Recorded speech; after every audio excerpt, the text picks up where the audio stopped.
جس کی پوری دنیا پر حکومت ہو، جس کے پاس زمین کی دولت ہو اور علم اتنا کہ آج کے سائنسدان بھی اس کے بنائے گئے عجائبات کو دیکھ کر سوچ میں پڑ جائیں۔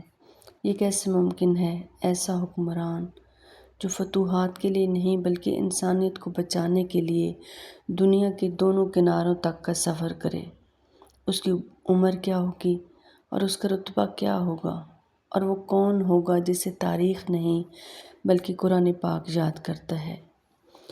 بسم اللہ الرحمن الرحیم۔ السلام علیکم ورحمۃ اللہ وبرکاتہ۔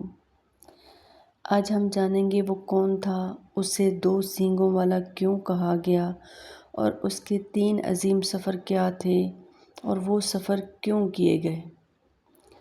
قرآن مجید فرعون کا نام لیتا ہے، نمرود کا ذکر کرتا ہے اور قارون کی دولت کو بیان کرتا ہے، مگر جب بات ذوالقرنین کی آتی ہے تو قرآن نہ اس کا اصل نام لیتا ہے، نہ اس کی قوم کا، اور نہ ہی اس کا نسب بیان کرتا ہے، کیونکہ یہ کہانی شخصیت کی نہیں بلکہ کردار کی ہے۔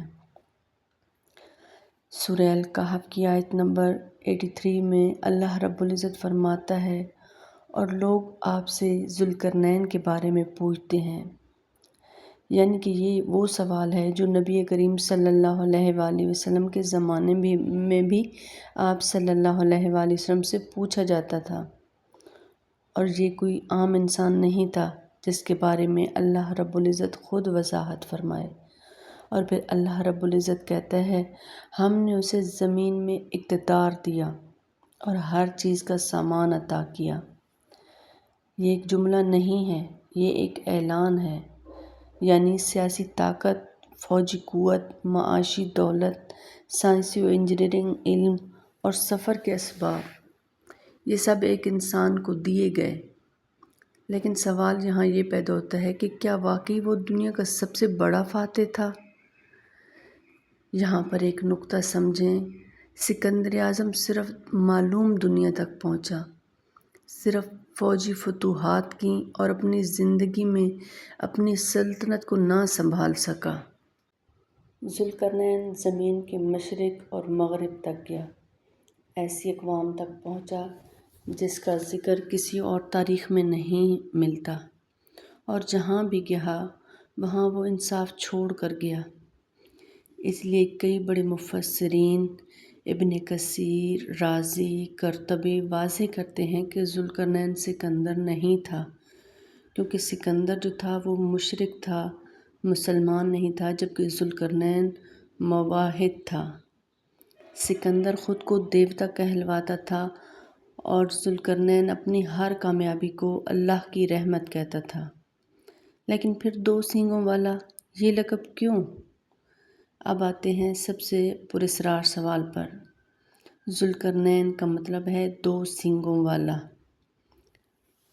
لیکن علماء نے اس کی کئی توجیہات بیان کی ہیں۔ ایک، اس کی سلطنت مشرق اور مغرب یعنی دونوں کناروں تک پھیلی ہوئی تھی۔ نمبر 2، وہاں جو پرانا دور تھا اس میں سکوں اور قدیم آثار میں تاج پر 2 سینگ اقتدار کی علامت تھے، اور تیسرے نمبر بعض مفسرین کہتے ہیں یہ قوت اور غلبے کی علامت ہے، نہ کہ جسمانی سینگ، یعنی یہ لقب جو ہے 2 سینگوں والا طاقت کا استعارہ ہے، مغروری نہیں ہے۔ ذوالقرنین بہت زیادہ دولت رکھتا تھا مگر قارون جیسی نہیں، یہ سب سے اہم نقطہ ہے۔ ذوالقرنین انتہائی دولت مند تھا، مگر جب ایک قوم نے اس سے کہا کہ ہم آپ کو مال دیں گے بس ہمیں یاجوج ماجوج سے بچا لیں، تو اس نے جواب دیا، جو میرے رب نے مجھے دیا ہے وہ تمہارے مال سے بہتر ہے۔ یہ وہ لمحہ ہے جہاں ذوالقرنین قارون سے الگ ہو جاتا ہے۔ قارون نے کہا تھا، سب کچھ مجھے میرے علم سے ملا، میری محنت، میری قابلیت اور میری ذہانت سے، جبکہ ذوالقرنین نے کہا یہ سب میرے رب کی رحمت ہے۔ ذوالقرنین کا پہلا عظیم سفر مغرب کی طرف تھا۔ قرآن کریم کہتا ہے وہ مغرب کی سمت چلا، یہاں تک کہ سورج اسے کیچڑ جیسے چشمے میں ڈوبتا ہوا محسوس ہوا۔ یہ کوئی سائنسی بیان نہیں، یہ انسانی مشاہدہ ہے۔ وہاں ایک قوم تھی ظلم میں ڈوبی ہوئی، طاقت کے نشے میں چور، کمزوروں کو روننے والی۔ اب یہاں ایک فاتح کا امتحان تھا۔ وہ چاہتا تو سب کچھ ختم کر دیتا، مگر اس نے کہا جو ظلم کرے گا ہم اسے سزا دیں گے، اور جو ایمان لائے اس کے لیے بھلائی ہے۔ یہ فیصلہ ایک فاتح کا نہیں، ایک خلیفہ صفت انسان کا تھا۔ تو یہاں ذوالقرنین ہمیں ایک سوال دے جاتا ہے کہ طاقت ملنے کے بعد ہم کیا بنتے ہیں، ظالم یا محافظ؟ پھر اس کا دوسرا عظیم سفر مشرق کی طرف۔ پہلا امتحان جو تھا وہ طاقت کا تھا، اور ذوالقرنین اس میں سرخرو ہوا، مگر کہانی ختم نہیں ہوئی۔ قرآن کہتا ہے کہ پھر وہ ایک اور راستے پر چلا، یعنی کہ یہ جملہ ہمیں یہ بتاتا ہے کہ ذوالقرنین رکنے والا نہیں تھا، اور یہ صرف فتوحات کا سفر نہیں تھا، یہ انسانی حالت کو سمجھنے کا سفر تھا۔ وہ مشرق کی طرف بڑھا، ایک ایسے خطے کی طرف جہاں سورج سر پر آ کر ٹھہر جاتا تھا۔ قرآن پاک کہتا ہے وہاں اس نے ایک ایسی قوم کو پایا جن کے لیے سورج کے مقابل کوئی اوٹ نہیں بنائی گئی تھی، یعنی نہ دیواریں تھیں، نہ گھر تھے، نہ درختوں کا سایہ، نہ لباس کی تہیں، اور یہ لوگ قدرت کے سامنے بالکل بے بس تھے۔ اب یہاں ایک اور امتحان تھا، ایک فاتح کے سامنے دوسرا امتحان۔ وہ چاہتا تو ان پر حکومت مسلط کر دیتا، انہیں تہذیب سکھانے کے نام پر غلام بنا لیتا، ان کے وسائل لوٹ لیتا، مگر قرآن پاک خاموشی سے کہتا ہے کہ ہم نے ان کے حالات کا احاطہ کر رکھا تھا، اور ذوالقرنین نے کوئی حکم جاری نہیں کیا بلکہ انہیں ان کے حال پر چھوڑ دیا۔ اور یہ وہ مقام ہے جہاں طاقت خاموش ہو جاتی اور حکمت بولتی ہے۔ اور یہ ہمیں یہ بھی سکھاتا ہے کہ ہر کمزور قوم حکمرانی کی محتاج نہیں ہوتی، کبھی کبھی انسانیت کو صرف امن چاہیے ہوتا ہے، اور ذوالقرنین یہ بات سمجھتا تھا۔ تیسرا اور سب سے بڑا سفر، دو پہاڑوں کے درمیان۔ اب آتے ہیں اس کہانی کے سب سے پر اسرار اور سب سے بھاری حصے کی طرف۔ قرآن پاک کہتا ہے پھر وہ ایک ایسے راستے پر چلا یہاں تک کہ دو پہاڑوں کے درمیان پہنچا، اور یہ کوئی عام وادی نہیں تھی۔ یہاں کے لوگ دنیا سے کٹے ہوئے تھے اور مسلسل خوف میں جیتے تھے۔ ان کے چہروں پر صرف ایک سوال تھا، کیا ہم زندہ رہ پائیں گے؟ انہوں نے کہا اے ذوالقرنین، یاجوج ماجوج زمین میں فساد پھیلاتے ہیں، ہماری مدد کریں۔ اور یہ فساد صرف قتل نہیں تھا، یہ نظام کا خاتمہ تھا، یہ نسلوں کا مٹ جانا تھا۔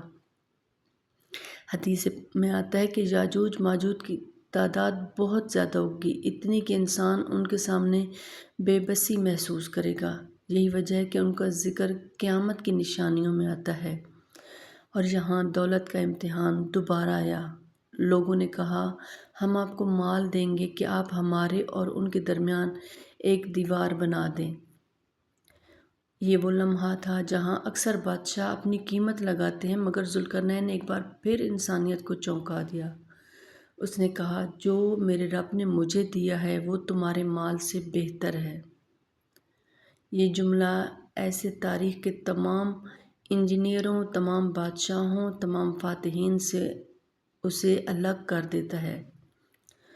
ذوالقرنین نے کہا تم میری قوت بازو سے مدد کرو، میں تمہارے اور ان کے درمیان ایک مضبوط رکاوٹ بنا دوں گا۔ یہاں پر ذرا غور کریں، وہ چاہتا تو اپنی فوج سے بھی کام کروا سکتا تھا، لیکن وہ قوم کو ساتھ شامل کرتا ہے، اور یہی قیادت ہے۔ لوہا لایا گیا، پہاڑوں کے درمیان اسے رکھ کر آگ دہکائی گئی، پگھلا ہوا تانبا انڈیلا گیا۔ یہ عمل آج بھی انجینئرز کو حیران کرتا ہے، کیونکہ یہ صرف دیوار نہیں، ایک سیل بند تھا جس پر نہ چڑھا جا سکا، نہ سوراخ کیا جا سکا۔ اور قرآن پاک بھی کہتا ہے بس وہ نہ اس پر چڑھ سکے، نہ اس میں نقب لگا سکے۔ یہاں ذوالقرنین نے کہا یہ میرے رب کی رحمت ہے، اور جب میرے رب کا وعدہ آئے گا وہ اسے ریزہ ریزہ کر دے گا۔ یعنی یہ دیوار دائمی نہیں، یہ طاقت ہمیشہ کی نہیں ہے، یہ تحفظ عارضی ہے۔ اصل حقیقت اللہ کا وعدہ ہے۔ یہی وجہ ہے کہ ذوالقرنین نبی نہیں مگر مثال ہے، وہ وحی نہیں لایا مگر وحی کے مطابق چلا، اس لیے قرآن اسے نمونہ بنا کر پیش کرتا ہے۔ اور حدیث میں بھی آتا ہے کہ ایک وقت آئے گا جب یہ دیوار اللہ کے حکم سے ٹوٹ جائے گی اور یاجوج ماجوج پوری دنیا میں پھیل جائیں گے، اور یہ انسانیت کے لیے آخری بڑے امتحانوں میں سے ایک ہوگا۔ یعنی ذوالقرنین کی کہانی صرف ماضی نہیں، مستقبل سے جڑی ہوئی ہے۔ اگر آپ کو میری آج کی ویڈیو پسند آئے تو لائک کریں اور کامنٹ باکس میں اپنی رائے کا اظہار کریں کہ آپ کو میری آج کی ویڈیو کیسی لگی، اور اپنے دوستوں کے ساتھ اس کو شیئر کریں، اور اصحاب کہف اور یاجوج ماجوج کے مکمل واقعات کے لیے چینل کو ابھی سبسکرائب کریں، بیل آئیکن پر کلک کریں تاکہ آپ کو نوٹیفیکیشن مل سکے۔ انشاءاللہ بہت جلد ایک نئی معلوماتی ویڈیو کے ساتھ آپ کے سامنے پیش ہوں گی۔ تب تک کے لیے اجازت، دعاؤں میں یاد رکھیے گا۔ جزاک اللہ خیر۔ السلام علیکم ورحمۃ اللہ وبرکاتہ۔